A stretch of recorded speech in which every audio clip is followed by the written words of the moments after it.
You have been subpoenaed to appear in court as a juror in the case of the meat eater versus the vegetarian. My friend, the lawyers for the prosecution has charged that the vegetarian lifestyle is not only unnecessary, but they're saying that it's downright dangerous. They point out that meat eaters are more plentiful in numbers than quote-unquote plant eaters. They charge that vegetarians are nothing more than a bunch of hysterical rabble-rousers that base their lifestyle on misguided information. The prosecution contends to the judge and jury that vegetarianism should be outlawed. Counsel for the prosecution advocates that the people of planet Earth must be allowed to eat dishes where the main ingredients are beef, chicken, pork, fish, and other types of flesh foods. Now, the defense team, on the other hand, debate that vegetarianism is the only healthy choice for humans. The defense believe that meat eaters are headed towards years of obesity, disease, and a short lifespan. Both sides have their convincing arguments, but your role as an impartial juror is to decide who's right. My name is Brent Winfield, director of the Advent Message Ministry, and I'm a Seventh-day Adventist Christian. And this is the Advent Message.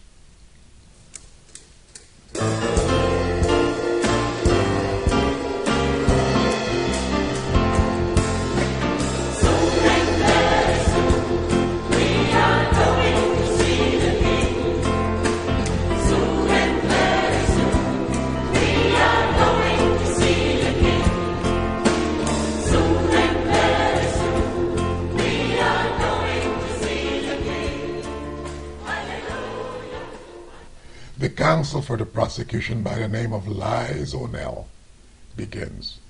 Your Honor, ladies and gentlemen of the jury, I'm here today to show you in no uncertain manner why we need to stick to a diet of mainly meat. My learned friend of the defense, Mr. Speak True, will attempt to sway you with arguments that are flawed. I'll now call my first witness, Mr. Ronald McDonald, the head of McDonald's restaurants.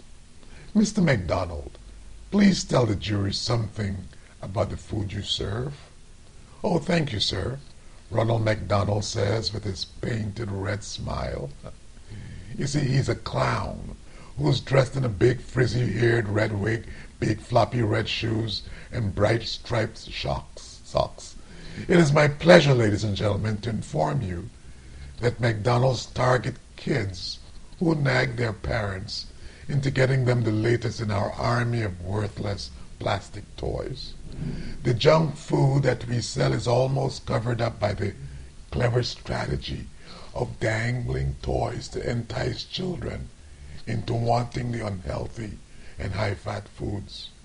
We have sold billions of dollars in fried foods, which cause the young people to become addicted to it for the rest of their lives.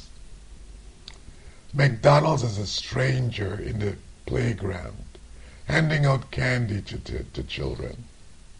McDonald's use of toys undercuts parental authority and exploits young children's developmental immaturity. Well, the prosecutor jumps to his feet angrily. Your Honor, he says, this man in a clown's costume has turned out to be a hostile witness, and I'm asking him to be excused. Oh, very well, Mr. Prosecutor, the judge says. Please, call your next witness. Thank you, Judge. Liz O'Neill, the prosecutor, says with a confident grin. The prosecution calls to the stand Mr. Morris Beef, who's head of the Cattlemen's Association of America. Mo Beef, please tell us a little of how your organization is helping all of us to lead healthy lives. Mo Beef is dressed in a neat dark blue suit. Thank you, sir, for this opportunity. He begins. Most people know that beef consumption plays a major role in the development of heart disease, strokes, and cancer. But the overconsumption of beef is also a major cause of human hunger and poverty.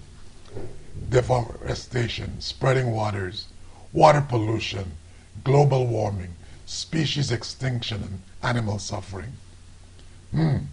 Lies O'Neill suddenly arrives from his seat and says, "Let me interrupt you there, Mr. Beef. I believe you have been misinformed. You're not a witness for the defense, but a witness for the prosecution." The judge bangs his gavel and he says, "I rule that Mo Beef be allowed to speak." Please continue, Mr. Beef. I find what you're saying quite interesting. Thank you, Your Honor. Mo Beef continues. Each year the death toll continues to mount for consumers of beef and other red meats. According to a report by the U.S. Surgeon General, more than 70% of deaths in this country, which amounts to more than 1.5 million people annually, are related to diet, particularly the overconsumption of beef and other foods high in cholesterol and saturated fat. Study after study confirms that consumption of meat is a primary factor in the development of heart disease, strokes, and colon and breast cancer.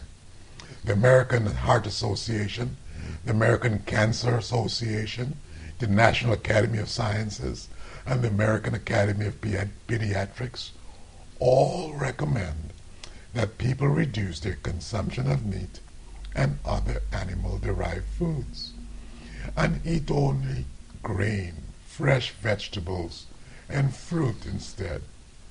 Recently, the National Research Council of the Academy of Sciences found that beef contains the highest concentration of herbicides of any food sold in America. The NAS also found that beef ranks second as the food posing the greatest cancer risk due to pesticide contamination, and ranks third of all foods in insecticide contamination. Though these studies were done in America, the same holds true for Canada. Aside from smoking, there is probably no greater personal risk to your health than eating beef and other meat. The beef addiction of the United States, Canada, and other industrialized nations has set off a global food crisis. Today, hundreds of millions of cattle are being fed precious grain so that North Americans and European consumers can enjoy the pleasures of beef. Meanwhile, nearly 1 billion people suffer from hunger and malnutrition, and between 40 and 60 million people, mostly children, die each year from starvation and related diseases. Oh, the prosecution jumps to his feet. Your Honor, I must protest. This witness seems to be making a case for the defense instead of making a case for us. The judge sighs. Oh, all right. Call your next witness. Your Honor, ladies and gentlemen of the jury, I am pleased to call as my next witness the Honorable Jose Cantaloupe, the President of Latin American States. Mr. Cantaloupe, what is your take on the matter? Jose Cantaloupe confidently took his seat on the witness stand. Thank you. I want this courtroom to understand the importance of our environment. Forests, particularly the rainforests of Central America and the Amazon, are being burned and cleared to make way for cattle pasture. Since 1960, more than 25% of the Central American forests have been lost to beef production, most of it for export to the United States, Canada, and Europe. It has been estimated that for every quarter pound of fast food hamburger made from Central American beef, 55 square feet of tropical rainforest, including 165 pounds of unique species of plant and animals,